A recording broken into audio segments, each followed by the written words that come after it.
গরুর মাংসের কালো ভুনা এটা চট্টগ্রামবাসীদের খুবই জনপ্রিয় এবং ঐতিহ্যবাহী একটা খাবার। বাট কালের বিবর্তনে এটা সারা দেশের মানুষের কাছে এখন খুব মুখরোচক একটা খাবার হিসেবে পরিচিতি লাভ পেয়েছে। তাই তো এই গরুর মাংসের কালো ভুনা রেসিপিটাকে আজ আমি খুবই সহজ আর সিম্পল রেসিপিতে করে দেখিয়েছি। আশা করছি অন্য দিনের রেসিপির মতো আজকের এই গরুর মাংসের কালো ভুনার রেসিপিও আপনাদের খুব ভালো লাগবে। সরাসরি মূল রেসিপিতে চলে যাচ্ছি। এখানে আমি হাড় চর্বি সহ 1.5 কেজি গরুর মাংস নিয়েছি আর মাংসগুলোকে কেটে ধুয়ে পরিষ্কার করে নিয়েছি। মাংসগুলোকে একটু বড় সাইজ করে কেটেছি কারণ রান্নার পর এটা অনেকটাই ছোট হয়ে যাবে। আমি গরুর মাংস নিয়েছি, আপনারা চাইলে এখানে গরুর মাংসের পরিবর্তে খাসির মাংসটাও ব্যবহার করতে পারেন।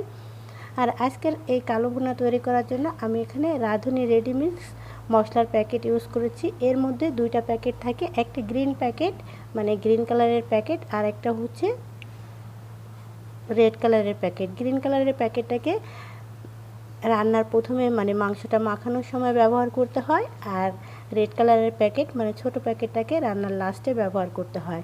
তো আমার যেহেতু 1.5 কেজি গরুর মাংস, তো প্যাকেটটাকে কেটে এখান থেকে আমি ওই পরিমাণেই মশলাটা দিয়েছি, আর বাকি হাফ কেজি মাংসের জন্য যতটুকু মশলা লাগে এটুকু আমি রেখে দিয়েছি। যেহেতু আমার মাংসের পরিমাণ 1.5 কেজি আর এক প্যাকেটে কিন্তু পুরো 2 কেজি মাংসের জন্য লাগে, তাই আমি 1.5 কেজি পরিমাণ রান্না করব। তো এই হিসেবেই কিছুটা মশলা আমি রেখে দিয়েছি। আর দিয়ে দিলাম 1 কাপ পরিমাণ পেঁয়াজ কুচি। পেঁয়াজটাকে একটু মোটা মোটা সাইজ করে আমি কুচি করে নিয়েছি, যেহেতু রান্না করতে করতে পেঁয়াজটাও গলে যাবে। আর দিয়ে দিচ্ছি এখানে 2 টেবিল চামচ আদা রসুন বাটা।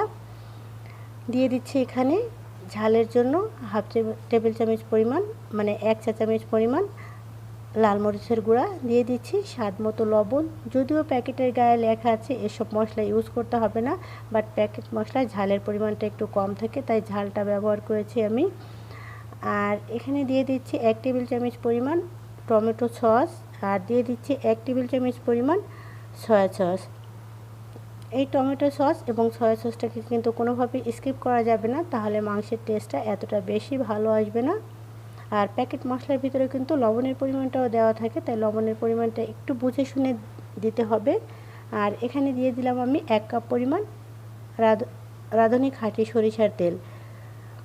আর এই কালো ভুনার জন্য কিন্তু সরিষার তেলটাই ব্যবহার করতে হবে, সয়াবিন তেল দিলে তার টেস্টটা এতটা বেশি ভালো আসবে না।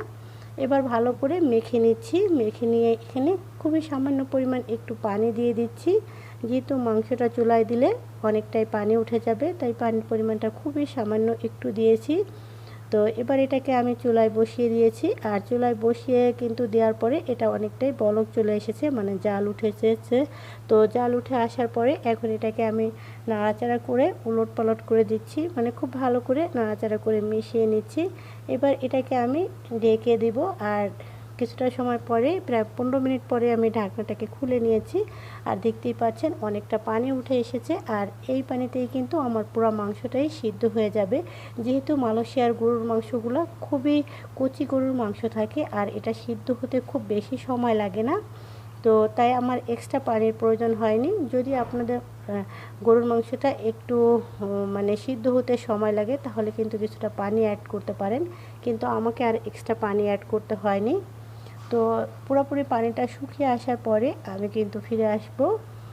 তো এখানে পুরোপুরি পানিটা কিন্তু শুকিয়ে গেছে এবং অফ ক্যামেরায় আমি চেক করে নিয়েছি, মাংসটা কিন্তু সিদ্ধ হয়ে গেছে, খুব ভালোভাবেই সিদ্ধ হয়েছে।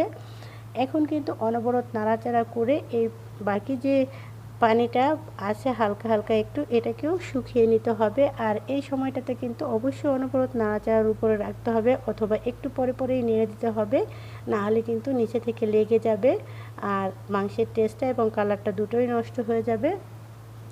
রান্নাটা কিন্তু এখন প্রায় শেষের দিকে। তো এখন আমি লাল প্যাকেটটা মানে রাঁধুনির যে প্যাকেটটা থাকে লাল প্যাকেটের ভিতরে, এখান থেকেও মানে 1.5 কেজি পরিমাণ মাংসের জন্য যতটুকু লাগে ততটুকু আমি দিয়ে দিলাম, আর বাকিটুকু রেখে দিচ্ছি। তো মশলাটা দিয়ে আমি এটাকে খুব ভালো করে নাড়াচাড়া করে মিশিয়ে নিচ্ছি। দেখেই বুঝতে পারছেন এই মশলাটা দেওয়ার পরেই কিন্তু আস্তে আস্তে মাংসের কালারটা চেঞ্জ হতে শুরু করবে। তো মাংসের কালারটা কিন্তু আস্তে আস্তে চেঞ্জ হতে শুরু করেছে। এবার এটাকে আমি বাগার দিব। বাগার দেওয়ার জন্য আরও কিছুটা পরিমাণ তেল দিয়ে দিলাম অন্য একটা প্যানে, আর কয়েকটা শুকনো মরিচ দিয়েছি আমি কয়েকটা শুকনো মরিচ মাঝখান থেকে ভাগ করে দিয়েছি আর কিছু আস্ত দিয়েছি ফ্লেভারের জন্য। আর এখানে দিয়ে দিচ্ছি আমি 2 টেবিল চামচ পরিমাণ রসুন কুচি, 2 চামচ পরিমাণ পেঁয়াজ কুচি আর দিয়েছি আদা কুচি বাগারের জন্য। তো বাগারটা হতে থাক।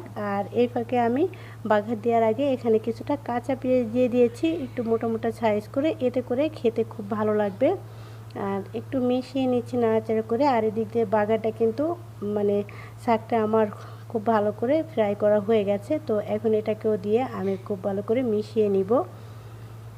আর এই বাগারটা দেওয়ার পরে কিন্তু আরও মাংসের কালারটা একদমই চেঞ্জ হতে থাকবে। আর চেষ্টা করবেন এই রান্নাটা একটু নন স্টিকের প্যানেই করার জন্য, এতে করে মাংসটি পোড়া লাগার যাওয়ার সম্ভাবনা থাকে না এবং রান্না করতেও খুব ইজি হয়। আর ইতিমধ্যে কিন্তু বাগারটা দিয়ে আমি খুব ভালো করে মিশিয়ে নিয়েছি। আর এবার এটাকে ঢেকে রাখবো। ঢেকে রাখলে বাগারের গন্ধটা পুরো মাংসে খুব ভালোভাবে ছড়িয়ে যাবে আর খেতেও অনেক বেশি ভালো লাগবে। তো এখন এটাকে আমি আরেকটু নাড়াচাড়া করে মিশিয়ে নিচ্ছি এবং একটা সার্ভিং ডিশে আপনাদের সার্ভ করে দেখিয়ে দিচ্ছি এটা কতটা লোভনীয় হয়েছে। যদিও ভিডিওটা একটু বড় হয়ে গেছে, তবুও চেষ্টা করেছি আমি A to Z খুব ভালো করে তৈরি করে দেখানোর জন্য। তো আজ এ পর্যন্তই। কেমন লেগেছে আজকের রেসিপি অবশ্যই কমেন্টের মাধ্যমে জানাবেন। ভিডিও ভালো লাগলে চ্যানেলটা সাবস্ক্রাইব করে ছোট্ট চ্যানেলটার পাশেই থাকবেন। বিদায় নিচ্ছি। আল্লাহ হাফেজ।